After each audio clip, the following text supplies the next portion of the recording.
CM योगी के शहर की सबसे चर्चित बांसगांव लोकसभा से डॉक्टर राम समूज ने बसपा प्रत्याशी के रूप में आज नामांकन किया है। आइए इनसे जानते हैं कि बांसगांव लोकसभा में इनके क्या मुद्दे होंगे और इस बार कैसे इनका चुनाव होगा।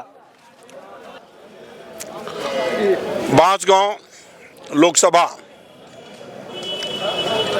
माननीय महावीर प्रसाद जी की सीट रही है, रामसूरत प्रसाद जी की, सुखदेव प्रसाद जी की, महादेव प्रसाद जी की। सबको याद करते हुए, नमन करते हुए मैं ये कहता हूँ कि अभी तक बांसगांव लोकसभा में चुनाव में बहुजन समाज पार्टी हमेशा नेक टू नेक फाइट किया है और दूसरे नंबर पर रही है।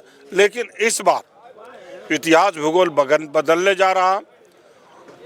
इस बार बांसगांव की सम्मानित जनता इस बात को मन बना चुकी है कि अब की बार बहुजन समाज पार्टी के चुनाव चिन्ह हाथी पर वोट दे करके भारी महबत से जिताकर उसके प्रत्याशी को विजयी बनाएगी और साथ ही साथ बहन जी के हाथों को मजबूत करेगी। इस बार सदल प्रसाद और कमलेश पासवान दोनों हैं और उसके साथ आप भी हैं। कैसी टक्कर होने वाली है? कोई टक्कर नहीं है। कमलेश प्रसाद जी का कमल का जड़ के तक पानी सूख गया है, कमल मुरझा गया है और बहुजन समाज पार्टी की हाथी उसको कमल को नार तक जड़ से उखाड़ के फेंक देगी। सदल प्रसाद भी हैं। सदल प्रसाद जी पहले तो 3 बार लड़े बहुजन समाज पार्टी के टिकट से इसी पार्लियामेंट से। अब की बार तो तीसरे नंबर की पार्टी से चुनाव लड़ने जा रहे हैं, जिसके केवल 1,33,000 मैक्सिमम वोट है, 35,000 वोट है।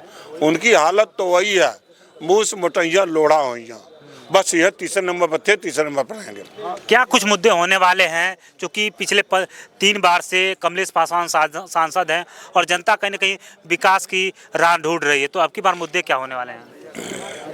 कमलेश प्रसाद जी, कमलेश पासवान जी बीजेपी की पौध है और बीजेपी की नींव। खास करके मोदी जी, बीजेपी अब 2 फाटों में बट गई है, एक मोदी जी और ओरिजिनल आडवाणी जी या अटल जी की बीजेपी। तो उन लोगों में, पुराने लोगों में कुछ संस्कार था, कुछ नीति थी, कुछ रीत थी। लेकिन इनका तो बेस ही झूठ पर है, पाखंड पर है, समाज संप्रदायवाद पर है और हिंदू मुस्लिम पर है, मंदिर मस्जिद पर है। जनता को गुमराह करना है, धोखा देना है। तो चूंकि कमलेश पासवान जी का नेता ही पाखंडी है और उसका जो है चुनाव का आधार ही बेसलेस है, तो इसलिए और कमलेश प्रसाद जी की जहाँ तक कमलेश पासवान जी की जहाँ तक बात, हमारे भतीजे हैं, मैं ज़्यादा नहीं कहूँगा। उन्होंने भी क्षेत्र की जनता की भरपूर उपेक्षा की है, इसलिए जनता उनको समूल उपेक्षा कर रही है और पूरे कमल को जड़ से उखाड़ के फेंक देगी। सर 2 सवाल है, बड़े कठिन सवाल है। पहला सवाल ये है कि अभी राम मंदिर का उद्घाटन हुआ, अभी युवा जो थे उनसे मेरी बात हो रही थी। इन युवा ने ये कहा है कि राम मंदिर में राष्ट्रपति द्रौपदी जी को नहीं बुलाया गया है कि ये छूत की वजह से क्या ये आप मानते हैं? जो आपके युवा यहाँ पे थे उन्होंने ये इल्ज़ाम लगाया है। मैं जानना चाहता हूँ कि क्यों ऐसा हुआ। वो लोग का जो चाहें उनका, राष्ट्रपति प्रथम नागरिकता होती है, जनता सर्वोच्च है, सबके अपने अपने विचार है। हम ये सब बात पर बहुत ज़्यादा जोर नहीं देना चाहते। हम एक देश में लाखों करोड़ बुलाना चाहिए कि नहीं? बिल्कुल बनाना चाहिए था। राष्ट्रपति देश का प्रथम नागरिक है, उसको आना चाहिए था। अब जात पात की वजह से नहीं बुलाया, क्यों नहीं बुलाया ये तो वो जाने।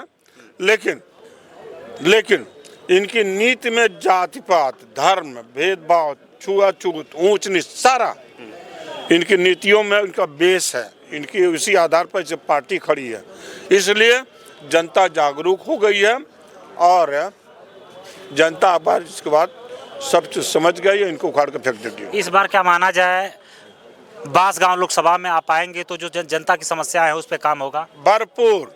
मेरा जीवन का समर्पण ही यही है दो रोड हैं सर, जो मैं भी काफ़ी बार गया हूँ। एक धुरियापा रोड है जो रुआ से जाती है, और एक राम जानकी मार्ग है। ये दोनों रोड हालत बड़ी खराब है। क्या आप आएंगे? इन दोनों रोड पे काम होगा? काफी टाइम से काम नहीं। दुरिया पार के रोड का सबसे सफर तो मैं पिछले 2 साल से अपनी कमर तोड़ चुका हूँ। मैं स्लिप डिस्क मुझे हो गया था, और उसके ऊपर जाते हुए डरता हूँ, बीच के रास्ते से कहीं रास्ता काट के उरुआ पहुँच जाता हूँ। काम करने के बाद, चाहे उरुआ में हुआ, चाहे रौजा दरगाह में हुआ, चाहे धुरिया पार में हो, जहाँ भी हुआ, जितना मिनिमम चलना पड़े इतना कोशिश करता हूँ।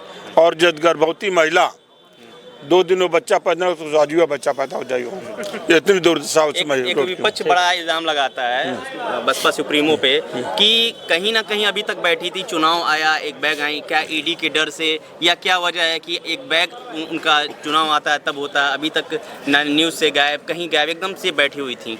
ये विपक्ष का एक सवाल है, इस पे जवाब। आज बसपा सुप्रीमो के ऊपर ये सवाल है। आज देखिए बहन जी के तेवर क्या हैं जी। कल क्या था, इसके बारे में तो बहन जी से ही पूछ लीजिएगा। और बहन जी तब भी वो काम करती रही, उनका हाथी उनका कार्यकर्ता क्षेत्र में काम तो करता ही रहता है, और उनका कार्यकर्ता ही सर्वोपरि है। और इसलिए बहन जी के कार्यक्रमों में कोई नहीं है, लेकिन आज उनके तेवर देख लीजिए, उनके भतीजे आकाश आनंद के तेवर देख लीजिए, और उनके प्रत्याशियों के तेवर देखिए। कहीं लगता कि हम डरे हुए हैं? आकाश आनंद का नाम लिया, उनको बता गया कि अभी पार्टी से निकाल दिया गया है। ये सवाल विपक्ष का है थोड़ा सा जी। एक कुछ परिपक्वता दिखी है। बहन जी तो सख्त एक्शन लेती है ना, कोई होता है तो सख्त एक्शन लेती हैं, और जब बहन जी ने एक्शन उनको नहीं लगता तो उनको वो भाई भतीजा बाद लग जाता, फिर ठीक हो जाएंगे, फिर हो जाए आ जाएंगे। धन्यवाद। धन्यवाद।